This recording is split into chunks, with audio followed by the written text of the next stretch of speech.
5 hal terpenting sebagai pengusaha yang harus Anda lakukan untuk mengamankan perpajakan usaha Anda dari saya, akuntan yang sudah berprofesi selama 15 tahun. Memang, kita di sini ada don'ts dan ada do's. Ketika don'ts ya, ini adalah jangan pernah campur rekening pribadi Anda dengan usaha Anda, berapapun omsetnya. Even though Anda baru memulai usaha, dan juga Anda masih memiliki omset yang sangat kecil, tetap Anda ketika sudah memutuskan memulai usaha, Anda sudah harus membuat rekening usaha tersendiri. Jangan sekali-sekali Anda berani mencampurkan antara rekening usaha dengan rekening pribadi. Instead, Anda sudah harus membuat rekening yang terpisah. Ya, kenapa? Karena ada banyak alasan. Ya, saya sudah melihat dengan mata kepala saya sendiri betapa strugglingnya seorang pengusaha yang lagi kena periksa audit pajak dan ditemukan bahwa banyak ada uang masuk yang sebenarnya itu tidak relate dengan usahanya dia. Mungkin karena dia hasil jual mobil pribadi atau dia dapat dari mertua, warisan gitu ya. Tetap sama pajak itu ditenggarai sebagai omset dan itu dikenakan pajak. Jadi Anda harus mulai memisahkan. Yang kedua adalah nggak ada pembukuan, ya. Apa artinya nggak ada pembukuan? Ya udah Anda melakukan usaha ya as it is, which is ketika ada uang masuk Anda langsung catat sebagai uang masuk. Dan ketika ada uang keluar, Anda hanya catat sebagai uang keluaran. Tanpa ada pembukuan yang benar dari sisi akuntansi dan juga dari sisi fiskal ya. Loh, apa fungsinya gitu kan pembukuan? Kenapa kok aku harus melakukan pembukuan? Karena dasar pengenaan pajak di Indonesia ini adalah laporan keuangan, yaitu neraca dan laba rugi Anda. Jadi semakin bagus laba rugi Anda, maka semakin reliable pajak yang akan Anda bayarkan.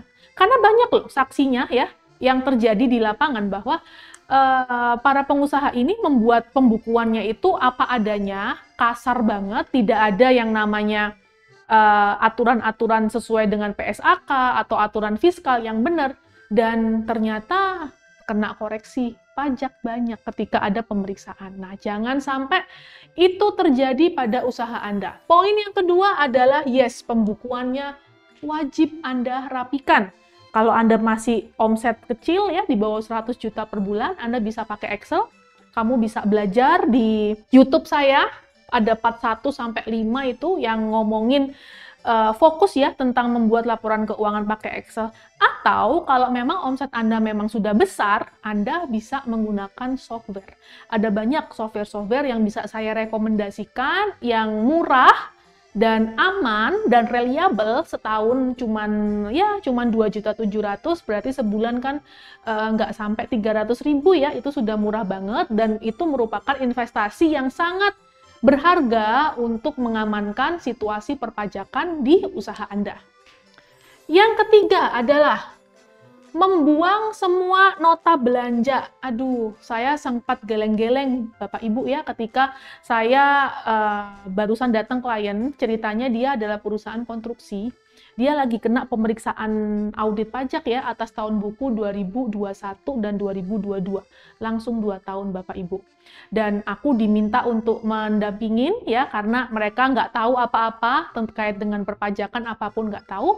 Dan ketika saya diminta ya untuk sama pemeriksanya ada biaya di dalam laporan laba ruginya itu tertulis bahwa ada biaya sewa tongkang.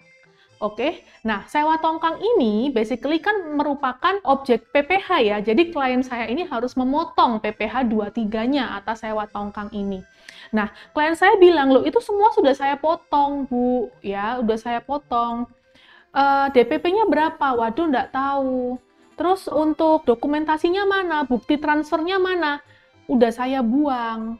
Loh, kalau seperti itu kan, apalagi dengan kondisi si klien ini tidak membayar biaya sewa tongkang itu dari rekening PT-nya. Dibayarkan pakai rekening dia yang mana-mana gitu. Karena yang namanya pembukuannya dia itu sama sekali tidak rapi. Ya, jadi ketika dia terima uang, itu langsung dipindah ke rekening ownernya semuanya, ke rekening owner pribadi lagi, dan melakukan semua pembayaran-pembayaran vendor itu dari rekening ownernya. Kadang rekening suaminya, kadang rekening anaknya, wis pokoknya siapa yang bisa aja itu yang disuruh bayar. Nah, akhirnya apa? Tidak ada pembuktian Bapak Ibu atas kebenaran sewa tongkang tersebut. Gitu kan? Nah, oleh karena itu kita harus menyimpan semua dokumentasi dengan baik. Dokumentasi yang baik itu seperti apa? Yang bisa dibuktikan dengan arus uang keluarnya. Di mana lagi kalau nggak di rekening perusahaan kita sendiri, gitu ya. So, yang dus harus dokumentasi lengkap ya. Yang keempat adalah aspek perpajakan itu tidak diurus sama sekali. Aduh, this is the biggest mistake.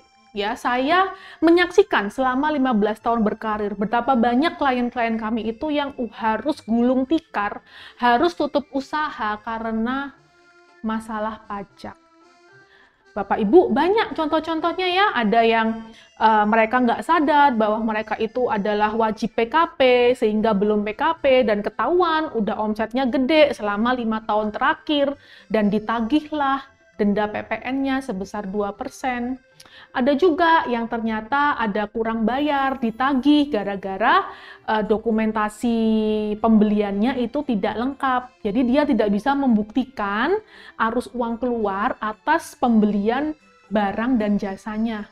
Gitu ya. Padahal pembelian barang dan jasanya itu menempati porsi 60% dari omsetnya mereka. Dan ini masalah Bapak Ibu. Ya, jadi jangan sampai Bapak Ibu yang menonton YouTube channel ini tidak melakukan perbaikan apa-apa terhadap strategi tax planning di bisnis Bapak Ibu semua. Dan yang kelima adalah ini yang paling miserable Bapak Ibu. Pembukuan dikerjakan sendiri padahal nggak paham sama sekali. Itu ibarat kalau saya analogikan, saya ini bukan dokter Bapak Ibu, tapi saya disuruh jahit lukanya orang kecelakaan. Ya jelas saya nggak bisa. Saya nggak tahu ilmunya untuk jahit lukanya orang yang terbuka itu saya nggak tahu. Dan itu sama dengan apabila Anda bukan akuntan dan nggak tahu sama sekali tentang bagaimana membuat pembukuan yang benar, bagaimana aturan-aturan pajak yang berlaku di Indonesia, terus Anda memaksakan diri untuk mengerjakan. Ayo tobat, hire tim, nggak usah konsultan, nggak apa-apa. At least mulailah dari staff accounting dulu. Mungkin internal yang bisa Anda kendalikan, Anda punya insight-insight banyak ya tentang pembukuan, tentang bagaimana laporan keuangan itu dibentuk, bagaimana dokumentasi, bagaimana aturan pajak, dan suruh orang. Ya, karena aku yakin sekali owner-owner seperti Anda semua itu tidak punya banyak waktu untuk mengurusi divisi accounting dan pajak ini, gitu ya. Oke Bapak Ibu, semoga konten yang saya share ini bermanfaat. Apabila Bapak Ibu memiliki pertanyaan apapun itu ya mengenai konten-konten yang saya buat, atau mungkin Bapak Ibu punya pertanyaan nih, Bu Ica, saya tolong di-sharekan topik tentang ini gitu ya, tulis aja di kolom komen, nanti akan aku adakan. Terima kasih sudah menonton. Bagikan kepada orang terdekat Anda apabila terasa bermanfaat. Semoga bermanfaat. Bye.